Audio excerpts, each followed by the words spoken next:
وأشهد أن محمدًا عبده ورسوله أرسله بالهدى ودين الحق ليظهره على الدين كله ولو كره المشركون.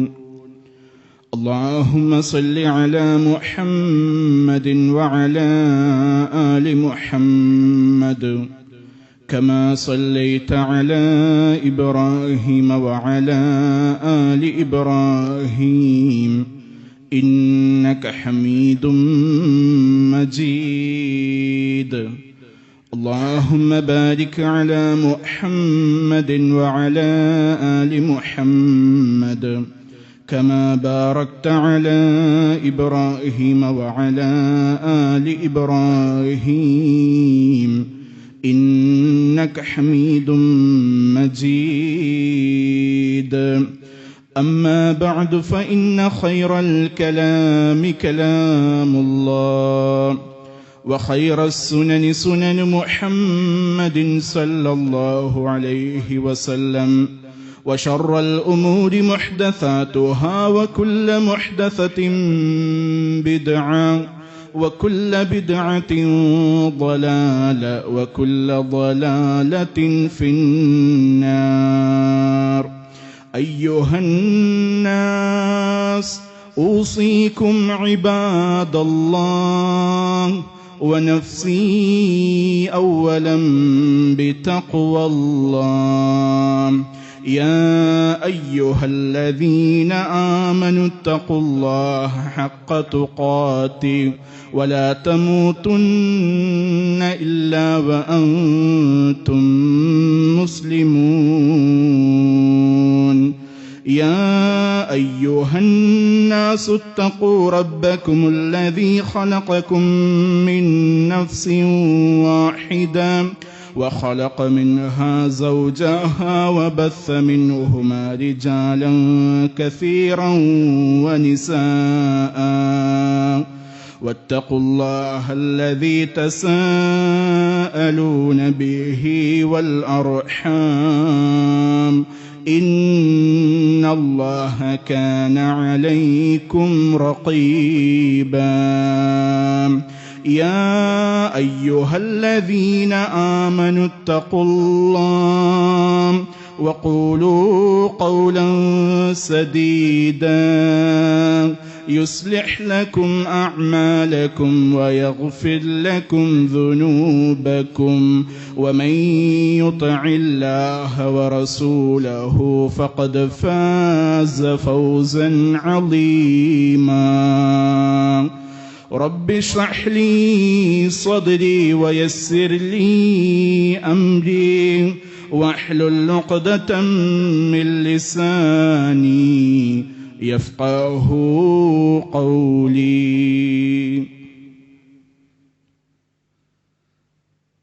സ്നേഹം നിറഞ്ഞ വിശ്വാസിനികളെ,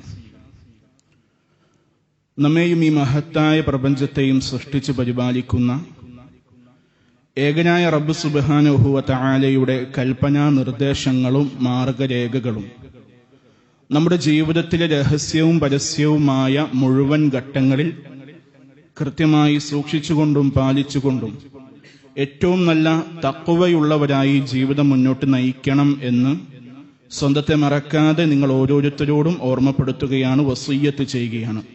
അല്ലാഹു സുബ്ഹാനഹു വ തആല അവനേറെ ഇഷ്ടപ്പെടുന്ന ഏറ്റവും നല്ല സ്വാലിഹീങ്ങളിൽ നമ്മെ എല്ലാവരെയും ഉൾപ്പെടുത്തി അനുഗ്രഹിക്കുമാറാകട്ടെ.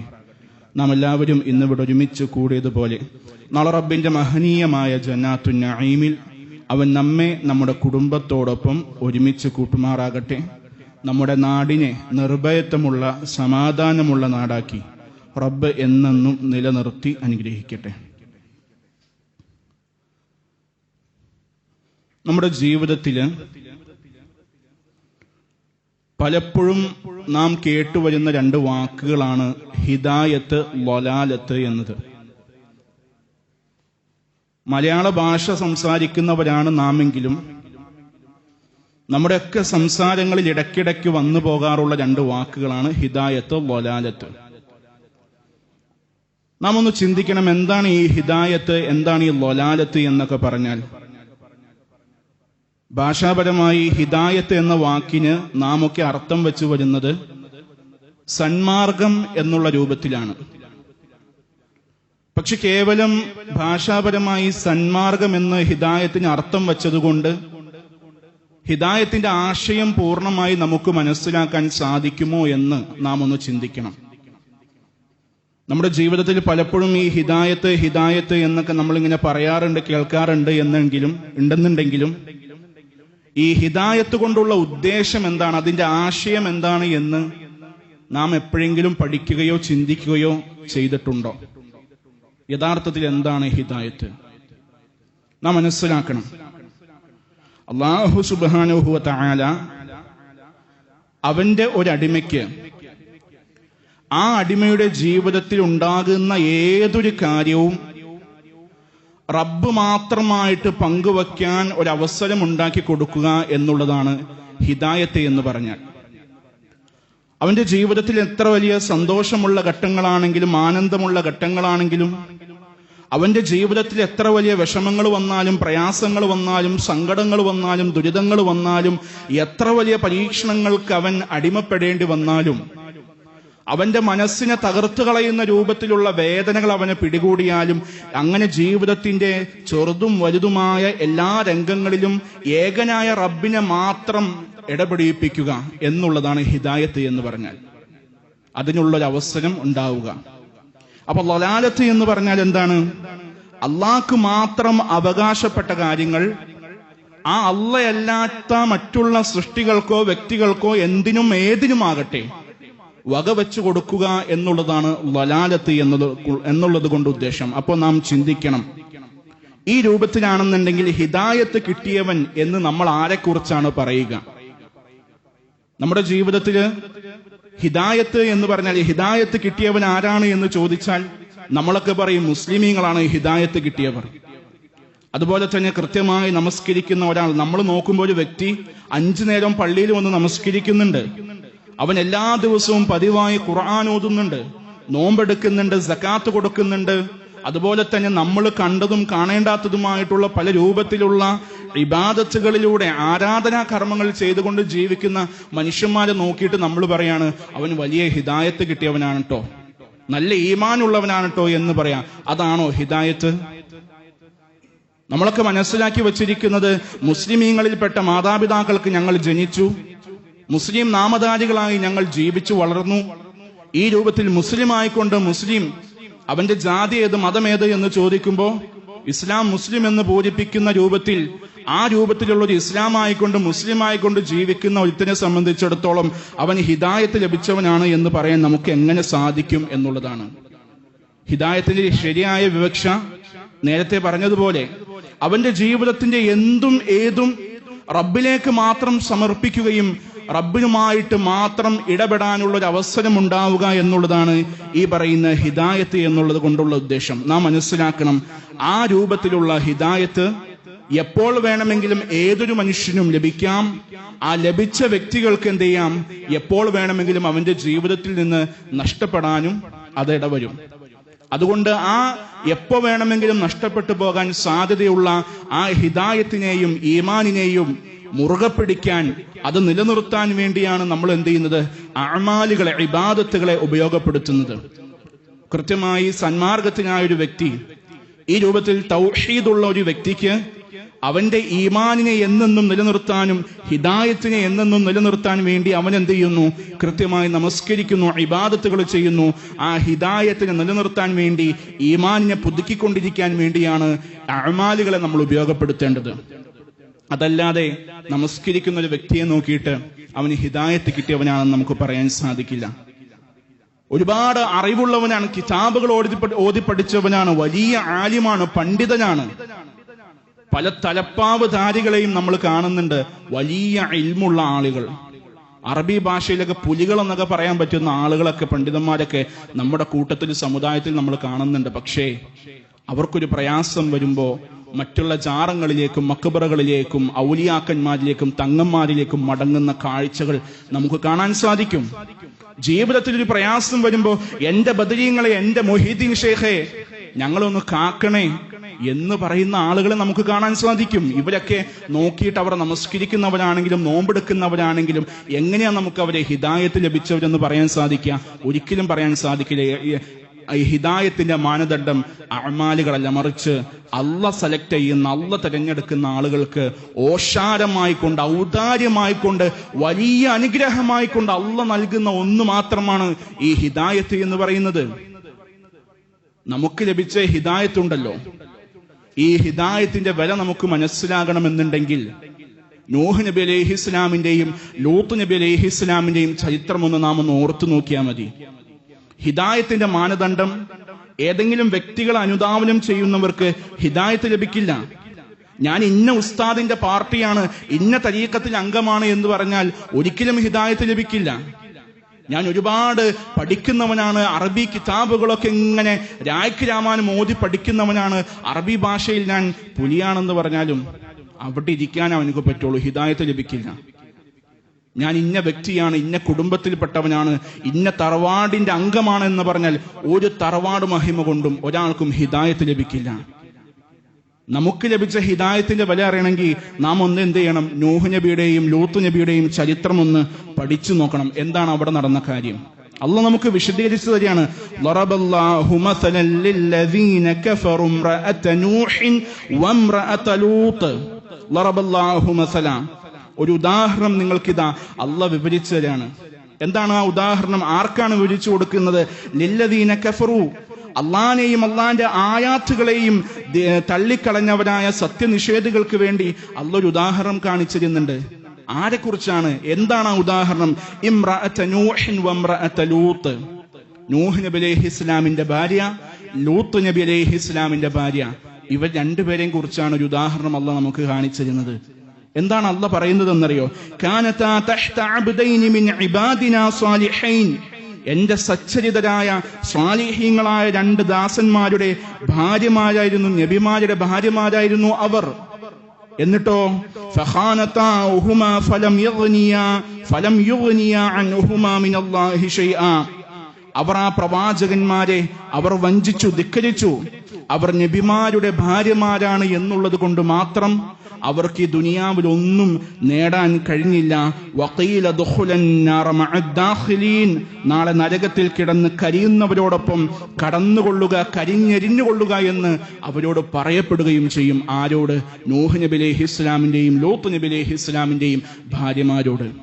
ആ ചരിത്രം നമുക്കറിയില്ലേ? നൂഹ് നബി അലൈഹിസ്സലാമിനോട് വലിയ കപ്പലുണ്ടാക്കാൻ പറഞ്ഞു. തന്റെ കുടുംബങ്ങളും നാട്ടിലും പെട്ട ആളുകളെയും ഓരോ ജീവികളിൽ നിന്ന് ഈ രണ്ടിണകളെയും കപ്പലിലേക്ക് കയറ്റാൻ അള്ളാഹ് കൽപ്പിച്ചു. നൂഹ് നബി അലൈഹിസ്സലാം ക്ഷണിച്ചു, ഭാര്യ വന്നില്ല, മകൻ വന്നില്ല.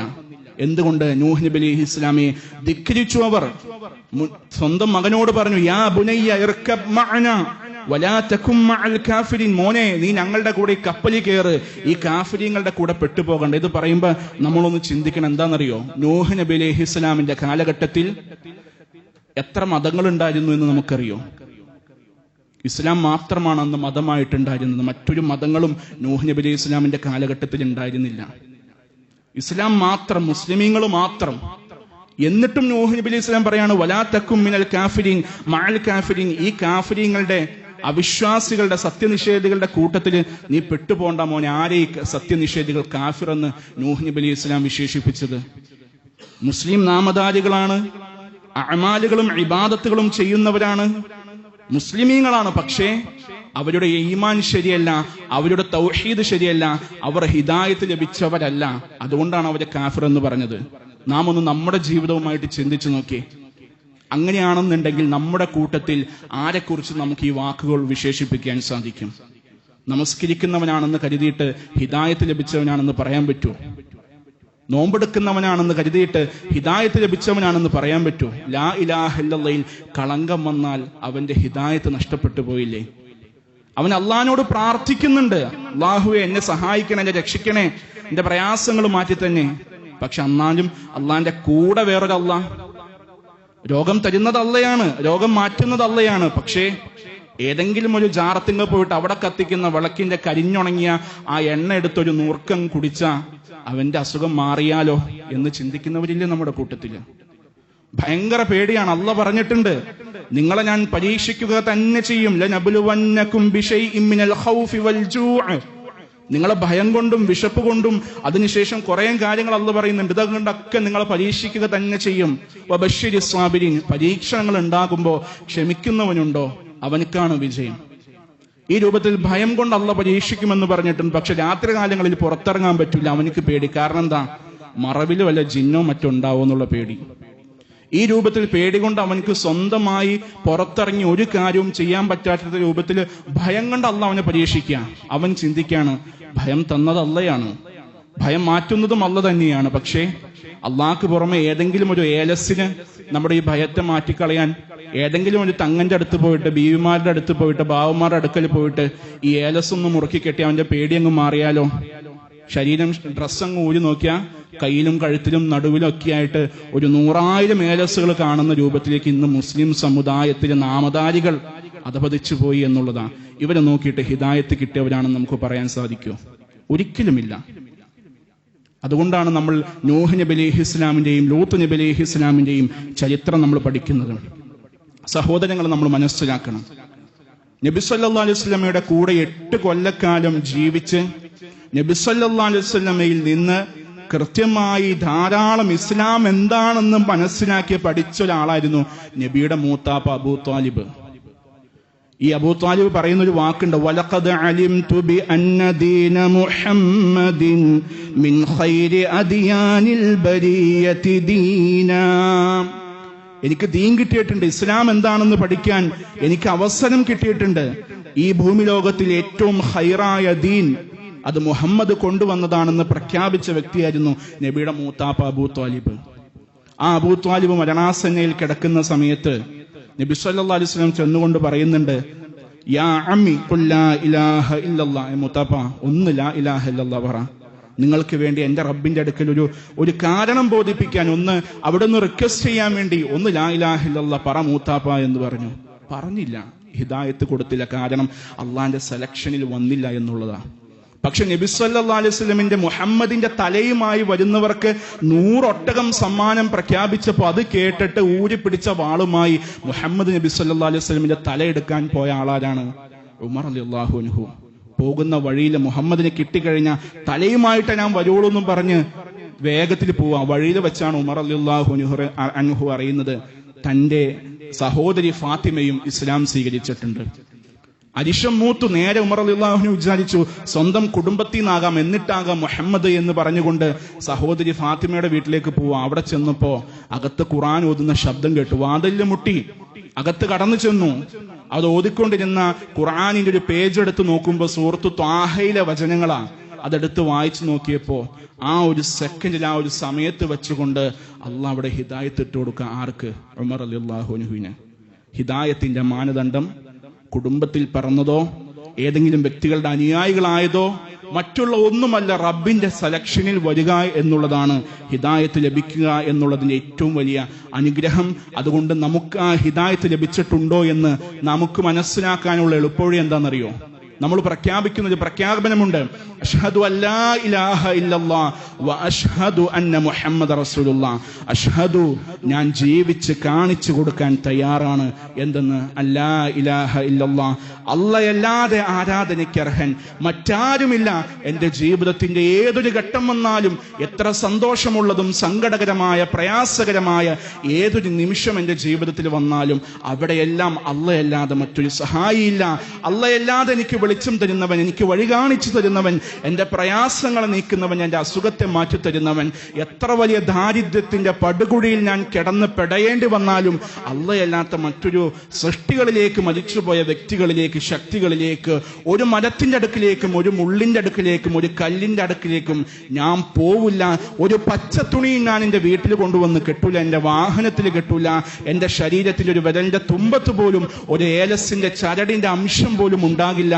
എല്ലാം അള്ളാഹുവിലേക്ക് മാത്രം തവക്കൽതു അലല്ലാഹ് എന്ന് പ്രഖ്യാപിക്കാനും ജീവിതം കൊണ്ട് തെളിയിച്ചു കാണിച്ചു കൊടുക്കാനും നമുക്ക് സാധ്യമാകുന്നുണ്ടോ, നമ്മുടെ ജീവിതത്തിൽ അതിന് നമുക്ക് കഴിയുന്നുണ്ടോ എന്ന് നോക്കുക.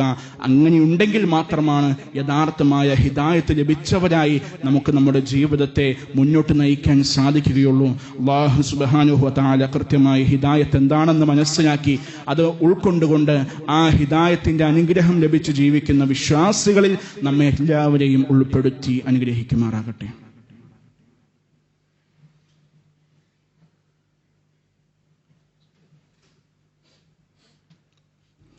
അൽഹംദുലില്ലാഹിൽ അഹദ് വൽ ഫർദിസ് സമദ് അല്ലദീ ലം യലിദ് വലം യൂലദ് വലം യകുൻ ലഹു കുഫുവൻ അഹദ്. അല്ലാഹുവിനെ സൂക്ഷിച്ചുകൊണ്ട് ഏറ്റവും നല്ല തഖ്വയുള്ളവരായി ജീവിതത്തെ മുന്നോട്ട് നയിക്കുക. അല്ലാഹു സുബ്ഹാനഹു വ തആല അവന്റെ ഇഷ്ടദാസന്മാരിൽ നമ്മെ എല്ലാവരെയും ഉൾപ്പെടുത്തി അനുഗ്രഹിക്കുമാറാകട്ടെ. ഹിദായത്ത് ലഭിക്കുക എന്ന് പറയുന്നത് അള്ളാഹുവിന്റെ അപാരമായ അനുഗ്രഹങ്ങളിൽപ്പെട്ട ഒന്നാണ്. ഏതെങ്കിലും ഒരു രാജ്യത്ത് നിന്ന് ഒന്നോ രണ്ടോ പേർക്കൊക്കെയാണ് ആ ഭാഗ്യം ലഭിക്കുക. ആർക്കാണ് ഹിദായത്ത് എന്ന അനുഗ്രഹം ലഭിക്കുക എന്ന് നമുക്കൊരാർക്കും പറയാൻ സാധിക്കില്ല. അതുകൊണ്ട് നമ്മൾ ആത്മാർത്ഥമായി അള്ളാഹിനോട് പ്രാർത്ഥിക്കണം. നബി സല്ലല്ലാഹു അലൈഹി വസല്ലം പ്രാർത്ഥിക്കുമായിരുന്നു, അല്ലാഹുമ്മ യാ മുഖല്ലിബൽ ഖുലൂബ് സബ്ബിത് ഖൽബി അലാ ദീനിക്. ഹൃദയങ്ങളെ മാറ്റിമറിക്കുന്നവനായ റബ്ബേ, എൻ്റെ ഹൃദയത്തെ നീ ദീനിൽ ഉറപ്പിച്ചു നിർത്തണേ എന്നുള്ളത് പ്രവാചകൻ പ്രാർത്ഥിച്ചിട്ടുണ്ടെങ്കിൽ നമ്മളും എന്ത് ചെയ്യണം? നിരന്തരം പ്രാർത്ഥിച്ചു കൊണ്ടിരിക്കേണ്ടുന്ന പ്രാർത്ഥനയാണ്. കാരണം യഹ്ദീ മൻ യശാ, അല്ലാഹ് ആരെയാണോ സെലക്ട് ചെയ്യുന്നത് അവർക്കാണ് ഹിദായത്ത് ലഭിക്കുക. വയുളില്ലു മൻ യശാ, ആരെയാണോ അല്ലാഹ് തള്ളുന്നത് അവർ ലലാലത്തിന്റെ വഴികേടിലാണ്. അതുകൊണ്ട് അല്ലാഹ് സെലക്ട് ചെയ്തവരിൽ നാം ഉൾപ്പെടാൻ ശ്രമിക്കണം. അല്ലാഹ് സെലക്ട് ചെയ്യണം. അതാണ് മഹാഭാഗ്യം. നമുക്ക് ലഭിച്ച ഹിദായത്ത് നിലനിർത്താൻ വേണ്ടി കാര്യങ്ങൾ കൃത്യമായി പഠിക്കുക, അള്ളാഹിനെ കുറിച്ച് നമ്മൾ പഠിക്കുക, ലാ ഇലാഹ ഇല്ലല്ലാഹ് പഠിക്കുക, മനസ്സിലാക്കുക, തൗഹീദിന്റെ മാർഗത്തിൽ ഉറച്ചു നിൽക്കുക. ഒരു ഇഞ്ച് പോലും, ഒരു സെന്റിമീറ്റർ പോലും, ഒരു മില്ലിമീറ്റർ പോലും എന്ത് ചെയ്യുക? തൗഹീദിന്റെ മാർഗത്തിൽ നിന്ന് വ്യതിരിച്ചു പോകുന്ന വശങ്ങളിലേക്ക് പോകാതിരിക്കാനല്ല, ചിന്തിക്കാതിരിക്കാൻ വരെ ഗൗരവത്തിൽ നമ്മൾ ശ്രദ്ധിക്കണം. അല്ലാഹു സുബ്ഹാനഹു വ തആല ലാ ഇലാഹ ഇല്ലല്ലാഹിൽ തൗഹീദിൽ ഹിദായത്തിൽ നമ്മെ എല്ലാവരെയും ഉറപ്പിച്ചു നിർത്തി അനുഗ്രഹിക്കുമാറാകട്ടെ. സഹോദരങ്ങളെ, രണ്ട് കാര്യങ്ങൾ സൂചിപ്പിക്കുകയാണ്. ഒന്ന്, എല്ലാ ചൊവ്വാഴ്ചകളിലും വൈകുന്നേരം മഗ്രിബിന് ശേഷം ഇവിടെ ഖുർആൻ ഹദീസ് ലേണിംഗ് സ്കൂളിൻ്റെ ഒരു ക്ലാസ് നടക്കുന്നുണ്ട്. കുടുംബസമേതം എന്ത് ചെയ്യുക? ആ ക്ലാസ്സിൽ പങ്കെടുക്കാൻ ശ്രദ്ധിക്കുക. മറ്റൊന്ന്, എല്ലാ ബുധനാഴ്ചകളിലും മഗ്രിബിന് ശേഷം ഇവിടെ ടീനേജ് വിദ്യാർത്ഥികൾക്ക് വേണ്ടിയിട്ടുള്ള ഒരു CRE, കണ്ടിന്യൂയിങ് റിലീജിയസ് എഡ്യൂക്കേഷൻ എന്നുള്ള CRE ഇവിടെ നടക്കുന്നുണ്ട്. എല്ലാ ബുധനാഴ്ചകളിലും മഗ്രിബിന് ശേഷം ഇവിടെ ഒരുപാട് വിദ്യാർത്ഥികളെ കാണുന്നുണ്ട്. എല്ലാവരും എന്ത് ചെയ്യുക? ആ ക്ലാസ്സിൽ നിരന്തരമായി പങ്കെടുക്കാൻ വേണ്ടി ശ്രദ്ധിക്കുക. ദീൻ പഠിക്കാൻ കിട്ടുന്ന അവസരങ്ങളാണ്, ഹിദായത്ത് നിലനിർത്താൻ കിട്ടുന്ന അവസരങ്ങളാണ്. ഇതൊക്കെ കാര്യമായി കൃത്യമായി പഠിച്ച് നമ്മുടെ മക്കളെ ഇതുപോലുള്ള ക്ലാസ്സുകളിൽ പങ്കെടുപ്പിക്കുക. അല്ലാഹു സുബ്ഹാനഹു വ തആല നേരിന്റെ മാർഗത്തിൽ ഉറച്ചു നിൽക്കാൻ നമുക്ക് എല്ലാവർക്കും തൗഫീഖ് നൽകി അനുഗ്രഹിക്കുമാറാകട്ടെ. നമ്മിൽ നിന്നും വന്നുപോയ എല്ലാ വീഴ്ചകളും അല്ലാഹു നമുക്ക് വിട്ടുപുറത്ത് മാപ്പാക്കി തരുമാറാകട്ടെ. നമ്മുടെ കൂട്ടത്തിൽ നിന്ന് മരണപ്പെട്ടു പോയ നമ്മുടെ മാതാപിതാക്കൾ, ബന്ധുമിത്രാദികൾ, അയൽക്കാർ, ആദർശ സുഹൃത്തുക്കൾ, നാട്ടുകാർ എല്ലാവർക്കും മഗ്ഫിറത്തും റഹ്മത്തും നൽകി അനുഗ്രഹിക്കുമാറാകട്ടെ. നമ്മുടെ മാതാപിതാക്കൾക്ക് അല്ലാഹു സ്വർഗം നൽകി അനുഗ്രഹിക്കുമാറാകട്ടെ. നമ്മുടെ മക്കളെ കണ്ണിന് കുളിർമയുള്ള, മനസ്സിന് സന്തോഷം തരുന്ന, ഇഹത്തിലും പരത്തിലും ഉപകാരപ്രദമായ സാലിഹായ മക്കളാക്കി വളർത്തിയെടുക്കാൻ അല്ലാഹു തൗഫീഖ് നൽകട്ടെ. നമ്മുടെ കൂട്ടത്തിൽ പല രൂപത്തിലുള്ള അസുഖങ്ങൾ കൊണ്ട് ബുദ്ധിമുട്ടുന്നവരുണ്ട്. അല്ലാഹു സുബ്ഹാനഹു വ തആല അവരുടെ എല്ലാ പ്രയാസങ്ങളും അസുഖങ്ങളും പൂർണ്ണമായ സൗഖ്യത്തിലും ആരോഗ്യത്തിലും സന്തോഷത്തിലുമാക്കി കൊടുക്കുമാറാകട്ടെ. നാം അനുഭവിക്കുന്ന ശാരീരികമായ മാനസികമായ എല്ലാ പ്രയാസങ്ങളിൽ നിന്ന്, ദുഃഖങ്ങളിൽ നിന്ന്, വേദനകളിൽ നിന്ന്, ടെൻഷനുകളിൽ നിന്ന്, സാമ്പത്തിക ബുദ്ധിമുട്ടുകളിൽ നിന്ന്, കുടുംബത്തിന്റെ പ്രയാസങ്ങളിൽ നിന്ന്, നാട്ടിലുണ്ടാകുന്ന ഫിത്നകളിൽ നിന്ന്, എല്ലാ പ്രയാസങ്ങളിൽ നിന്നും, ദുരിതങ്ങളിൽ നിന്നും, ഫിത്നകളിൽ നിന്നും അല്ലാഹു നമ്മയും നമ്മുടെ കുടുംബത്തെയും കാത്തുരക്ഷിക്കുമാറാകട്ടെ. اللهم اغفر للمؤمنين والمؤمنات المسلمين والمسلمات الأحياء منهم والأموات إنك سميع قريب مجيب الدعوات ويا قاضي الحاجات اللهم أجرنا من النار اللهم أجرنا من النار اللهم أجرنا من النار ربنا هب لنا من أزواجنا وذرياتنا قرة أعين واجعلنا للمتقين إماما ربنا آتنا في الدنيا حسنة وفي الآخرة حسنة وقنا عذاب النار ربنا تقبل منا إنك أنت السميع العليم وتب علينا إنك أنت التواب الرحيم آمين آمين برحمتك يا أرحم الراحمين.